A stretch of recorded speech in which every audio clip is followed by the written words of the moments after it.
अस्सलाम वालेकुम स्टूडेंट्स, तमाम सुनने वालों को देखने वालों को अली आबिद राव का सलाम। स्टूडेंट्स, हम 10th क्लास का इक्विलिब्रियम के डायनामिक इक्विलिब्रियम वाला चैप्टर कर रहे थे। कल मैंने आपको दो अहम क्वेश्चन कराए थे। आज भी हमारा क्वेश्चन बड़ा अहम है, उसका नाम है law of mass action. Law of mass action, तो ये हम पढ़ेंगे स्टूडेंट्स। बड़ा अहम क्वेश्चन है इम्तहानी नुक्ताए नज़र से। तो इसमें हमारे पास दो साइंटिस्ट हैं स्टूडेंट्स, इधर देखिएगा। गॉल्डबर्ग और वेग ने ये पेश किया था 1869 में। 1869 में ये लॉ पेश किया था कि किसी शय के रिएक्ट करने का रेट, कोई भी शय जब रिएक्ट करती है, कोई शय रिएक्ट करती है, वो उसके जो एक्टिव मास है उसके डायरेक्टली प्रोपोर्शनल होता है। यानी अगर मास ज़्यादा होगा तो रिएक्ट रेट ज़्यादा होगा, अगर मास कम होगा तो रिएक्ट रेट कम होगा। और ये बड़ी सिंपल सी बात है, काबिल फहम सी बात है। दोबारा मैं कह रहा हूँ, किसी शय के रिएक्ट करने का रेट इसके एक्टिव मास के डायरेक्टली प्रोपोर्शनल होता है। इसी तरह मैं इधर लिख रहा हूँ, किसी शय के रिएक्ट करने का रेट, यानी रिएक्ट करने का रेट वो कह रहा है वो किसके डायरेक्टली प्रोपोर्शनल होता है, इसके एक्टिव मास के, एक एक्टिव मास के और किसी रिएक्शन का रेट, यानी ये किसी रिएक्शन का रेट क्या होता है, वो इसके अशिया के एक्टिव मास के हासिल ज़रब के, एक्टिव मास जितना भी है, जितनी शय आपस में रिएक्ट कर रही है उनका हासिल ज़रब आप कर लें, यानी मल्टीप्लाई कर लें, हासिल ज़रब प्रोडक्ट उसके डायरेक्टली प्रोपोर्शनल होता है, उसके डायरेक्टली। दोबारा में गॉल्डबर्ग और वेग ने 1869 में पेश किया था कि किसी शय के एक्टिव रेट किसके डायरेक्टली प्रोपोर्शनल होता है, उसके एक्टिव मास के। जो रेट है रिएक्शन का वो एक्टिव मास के डायरेक्टली प्रोपोर्शनल होता है। अगर मास थोड़ा है तो रेट रिएक्शन का कम होगा, ज़्यादा है तो ज़्यादा होगा। इसी तरह रिएक्शन का रेट उनके एक्टिव मास के हासिल ज़रब के डायरेक्टली प्रोपोर्शनल होता है। और एक्टिव मास से स्टूडेंट्स क्या मुराद है, मोलर कंसंट्रेशन। एक्टिव मास में तो लिख रहा हूँ, एक्टिव मास से क्या मुराद है, एक्टिव मास से मुराद है मोलर कंसंट्रेशन। ये बड़ी अहम टर्म है, मोलर कंसंट्रेशंस। और इसका यूनिट भी मैं लिख देता हूँ। मोलर कंसंट्रेशन का यूनिट होता है मोल ओवर डेसीमीटर क्यूब, मोल पर डेसीमीटर क्यूब। इसे आपने स्क्वायर ब्रैकेट ऐसे जाहिर करना है, ऐसे जाहिर करना है। तो यहाँ तक मेरे ख्याल में आपको क्लियर हो गया होगा कि मोलर कंसंट्रेशन है, और मोलर कंसंट्रेशन का यूनिट क्या है, मोल पर डेसीमीटर क्यूब। इसको ऐसे ब्रैकेट से आपने शो करना है। अब आपके सामने एक मैं मिसाल दे रहा हूँ और इससे आपकी ला मज़ीद क्लियर हो जाएगा। तो इधर देखिएगा स्टूडेंट्स, एक मिसाल है कि a + b, और मैंने ये डबल एरो लगा दिया है, इससे आप बखूबी वाक़फ़ है। मैंने पिछले लेक्चर में आपको बताया था कि इरिवर्सिबल प्रेस। तो ये देखिए KF है और KC। KF से क्या मुराद है, KF से मुराद है कि फॉरवर्ड रिएक्शन का कांस्टेंट, और ये रिवर्स रिएक्शन का कांस्टेंट।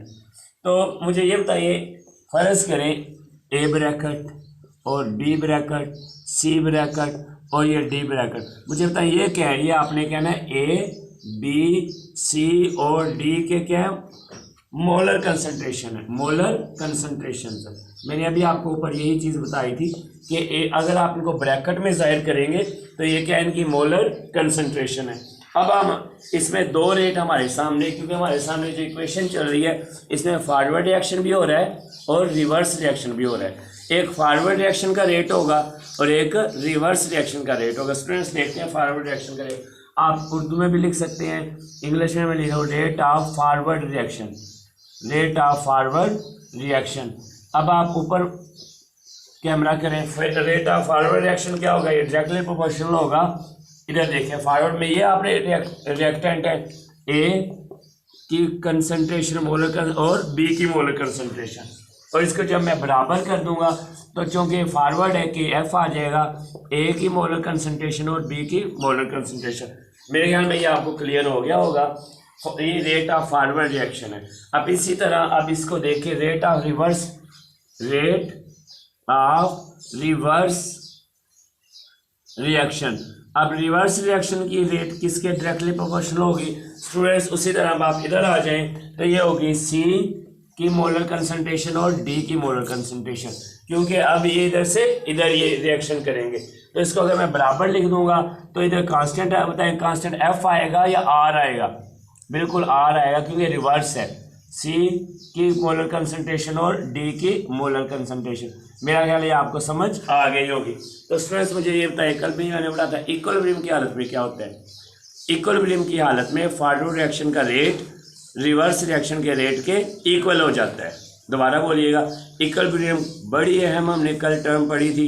उसमें क्या होता है, फॉरवर्ड रिएक्शन का रेट रिवर्स रिएक्शन के इक्वल हो जाता है। तो मैं इधर लिख रहा हूँ इक्विलिब्रियम की हालत में, आप इंग्लिश में लिख सकते हैं इक्विलिब्रियम, क्योंकि मुझे उर्दू मीडियम और इंग्लिश मीडियम दोनों स्टूडेंट से डील करना पड़ती है एट अ टाइम, तो इसलिए मैं थोड़ा सा मिक्स लैंग्वेज में यूज़ करता हूँ ताकि दोनों को आसानी हो।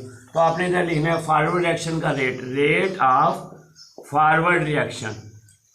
बताएं वो क्या होगा, वो बराबर हो जाएगा rate of reverse reaction, rate of reverse reaction. ये आपने कल भी पढ़ा था।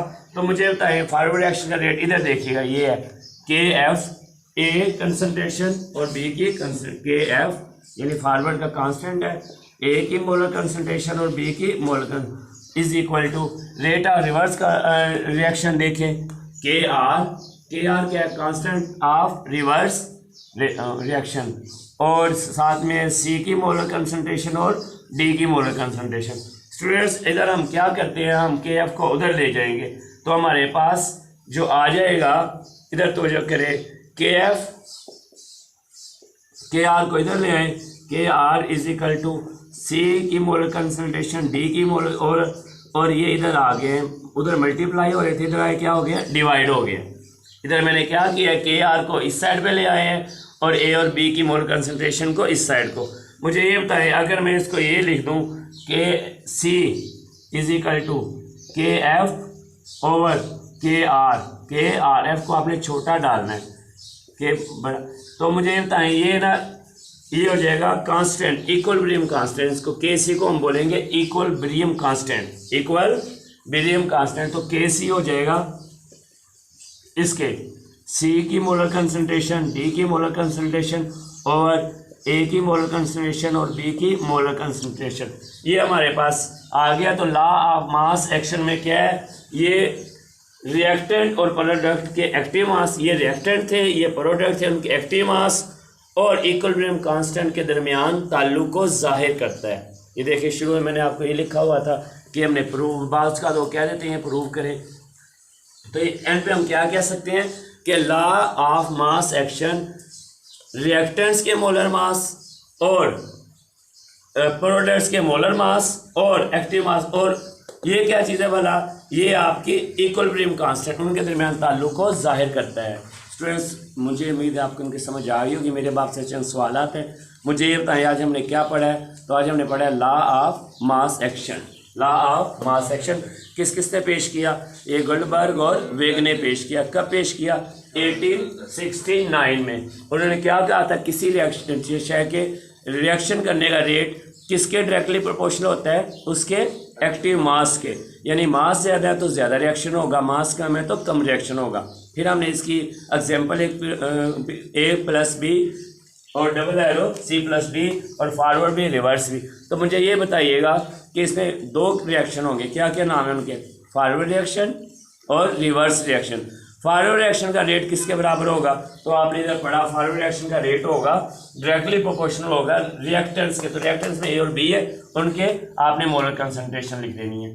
और जब आपने डायरेक्टली प्रोपोर्शनल को किया तो कांस्टेंट के एफ आ गया, आपने बराबर लिख लिया है। और ये हमारा एक प्रिंसिपल होता है कि जब हम इसको ख़त्म करते हैं बराबर लिखते हैं, कांस्टेंट लिखते हैं।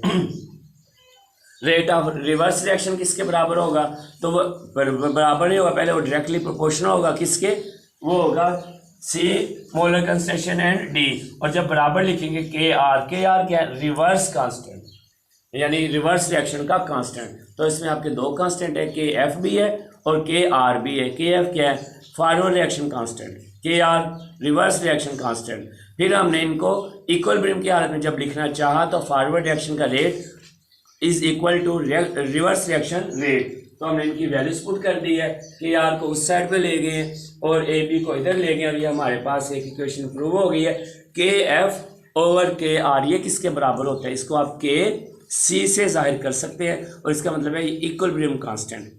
तो ये लॉ ऑफ मास एक्शन किस इसके दरमियान ताल्लुक को जाहिर करता है, ये लॉ इक्विलिब्रियम कांस्टेंट और रिएक्टेंट्स के मोलर कंसंट्रेशन और जो प्रोडक्ट्स हैं उनके मोलर कंसंट्रेशन के दरमियान ताल्लुक को जाहिर करता है।